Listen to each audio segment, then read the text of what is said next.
Before this video begins, thank you to those who commented YVR in the Nikolai Goldolbin video that was made a week ago. It's been a while, but we're finally up to speed here. Stick around to the end of this video for a chance to be featured in the next Vancouver Canucks video with the keyword in the comment section below. But now let's actually start talking about today's video. And I know what you're thinking. Nah, man, Lego, calm down. Don't talk about him like this. He was playing against Team Austria. That automatically devalues everything that we saw last night. But no, I'm not gonna let that stop me from talking about this. Let's talk today about Vasili Podkolzin, because, my gosh, everything that we've been seeing with some of these guys, Caulfield, Byfield, Podkolzin, it's the Fields and the Zin over here. Yeah, they're flipping the script. A lot of these guys were being touted by other NHL fan bases as disappointing, not really doing much, all that stuff, but then, lo and behold, yesterday is the coming out party for many of these players. Caulfield, a goal and an assist. Byfield, 6 points. And then we had Podkolzin with 2 goals and 1 assist in the span of about, 10 minutes in the first period for Team Russia against Team Austria. Now, before we get into the actual discussion I want to have here today, it wouldn't be fair to make this kind of video without at least acknowledging the fact that basing an entire prospect's future off of one World Juniors performance is asinine. Players can do poorly at the World Juniors and still be great, and the opposite can be true as well. Look at Nathan MacKinnon, for example. This was a guy who wasn't really all too great when he was on the World Juniors, but then a few years later he became one of the best players in the NHL today. So, for Caulfield, Byfield, Podkolzin, all these guys, if they're great, great. If they're not great, still great. They still have careers to go about with in the future, and they still have long-term projectability that should not be defined by this one individual tournament, and that's what I wanted to say before we got deep into this actual video. So, Podkolzin, Russia versus Team Austria, let's continue. Because, I will say, Austria is noted by most people as the, or at least one of, the worst teams in this tournament that doesn't really have a shot to win. Well, I'll say this. Team Austria actually played really well yesterday, and that's not a reflection of how bad the Russians played, it's just a very significant increase of actual cohesion and overall ability that we saw in the Austrian team yesterday, and it's not even just because, oh, Marco Rossi went out there and did Marco Rossi things. The Austrians scored a goal, and it wasn't even off of the stick of Marco Rossi. We had ourselves what was a very dominating 7-1 win for Team Russia over the Austrian squad. But at the end of the day, what we care about, what we're talking about here in this video, is indeed that Vasili Podkolzin, who went out there and in the first period did a very, very good amount of work to put himself on the board.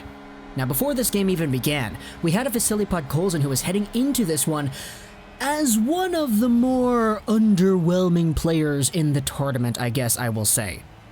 Because he had 2 games played, he had 0 points. He wasn't coming in here with a point, despite being the captain and despite being, in my own words, pretty effective as a hockey player for Team Russia. Getting pucks in deep, forechecking, hounding on guys, and being somewhat of a pest to play against. But we had people who were talking about this game specifically against Team Austria and discussing whether or not we should allow that same kind of leeway for the guy who probably is the Vancouver Canucks top prospect in the system. Yeah, that's right, I haven't mentioned that phrase at all in this video, but Vasili Podkolzin is a Vancouver Canucks top prospect. This is how Chris Faber phrased it. I love how he phrased it over here. He is a good buddy of mine, and he indeed does a very good amount of work here for the Canucks scouting prospect pool community here on the internet. I said this morning on Sportsnet 650, but we need to see something big from Vasili Podkolzin in what was going to be that game. The tight KHL leash is off, and he's playing against a much weaker Austrian team. No more playing like a fourth liner.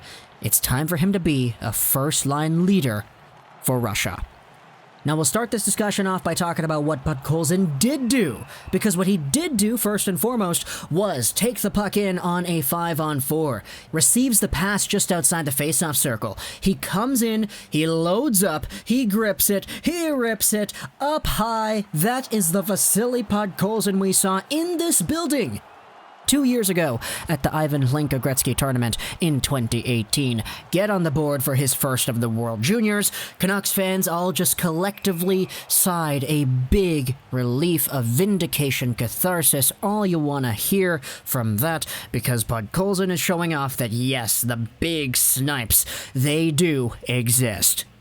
Next up, though, we had ourselves Podkolzin getting on the board again because Rodion Amirov stole the puck, there was a long shot onto the goal, the rebound popped out to the side, and Podkolzin was there to bury it. So, 2 goals in the span of a few minutes. It looks like we're heading into the end of this first period with a very good 2-goal performance from Podkolzin, and oh my goodness, wait a minute. Podkolzin scored again? Wait, was it Podkolzin? I don't know.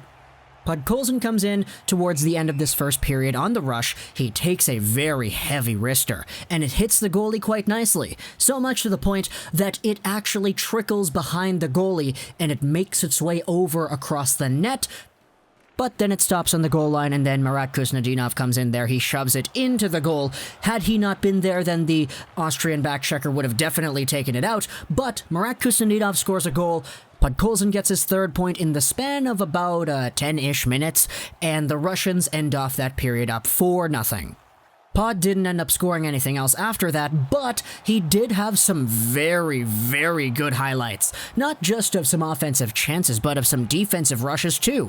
Podkolzin probably played his best game of the entire tournament tonight. Or yesterday, because I'm recording this video the morning of December 30th. It's almost New Year's, by the way. What in the world?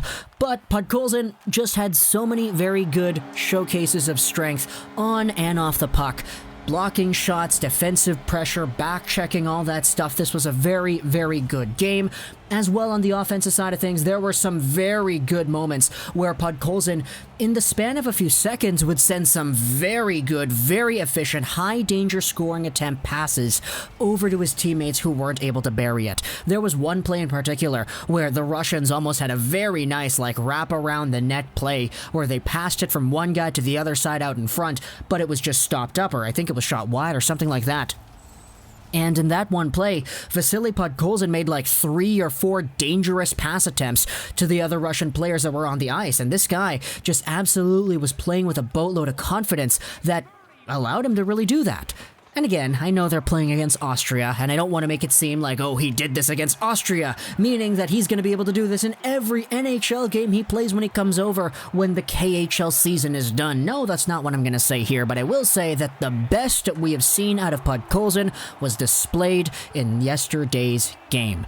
And when it comes to all that stuff, we've seen shot blocking, we've seen defensive efficiency, we've seen work ethic, we've seen drive, we've seen grit, we've seen offensive capabilities. This is a very well-rounded two-way winger that will help out Bo Horvat's line once he finally makes his way onto this squad. It's going to be so cool seeing Podkolzin, a very hard-nosed, driven kind of winger, playing alongside of a guy like Horvat. This will be an absolutely tiring line to play against, and hey, I don't know if it was the right move to take him at 10th overall with guys like Caulfield, Boldy, Soderstrom still available on the board. But what we do have is a guy who will thrive under this system. And you can make the argument that it's what the Canucks need, although the other argument does exist that, hey, other more valuable players were probably still on the board there, which is always one of the bigger topics when it comes to NHL entry drafts. It's not the player you draft, it's the players that you did not draft and the talent that you left on the board when you selected your guy. Will it come to bite you back in the behind a few years down the line? Who knows? But at the end of the day, you've already made the pick, you already have your guy, and the best you can do now is to keep on building that guy up. There's nothing to gain from talking about how Podkolzin sucks or wishing that he shouldn't succeed and ultimately having management eventually trade this guy to allow yourself to hedonistically feel validated in the way that you felt when you said, yeah, Podkolzin wasn't the right pick at 10th overall. Something like that, I'm just kind of making a weird scenario up in my head here. So the bottom line here is now that Podkolzin actually has points. He's a point-per-game player who actually was given the Player of the Game award in that game against Austria yesterday. So, that's great. It was kind of a nice awakening, though, for Team Russia in general, because a lot of these guys weren't really producing at the rates that many people thought they would. So whether or not we see these guys, Kusnedinov, Amirov, Podkolzin, all of them start scoring even more, is up for debate, because we do have to wait a while before we see the Russians in action again. But of course, seeing them in a game against Austria where they do well is better than seeing them play Austria and actually struggle. So, if you made it to the end of this video, talk to me in the comments about Franz Ferdinand, because of course we're talking about Austria. I could go further, say, oh, World War I or whatever, but we've already done a few other things relating to, like, guns and war and, like, Call of Duty specifically, so talk to me in the comments about that. That's the keyword. If you want to be featured in another Canucks video, feel free to comment that down in the comments below to let me know that you made it to the end of this video. I hope you enjoyed this video. Also, talk to me in the comments about Podkolzin, your thoughts about the game, his performance, etc. Social Trolls 99. And bye.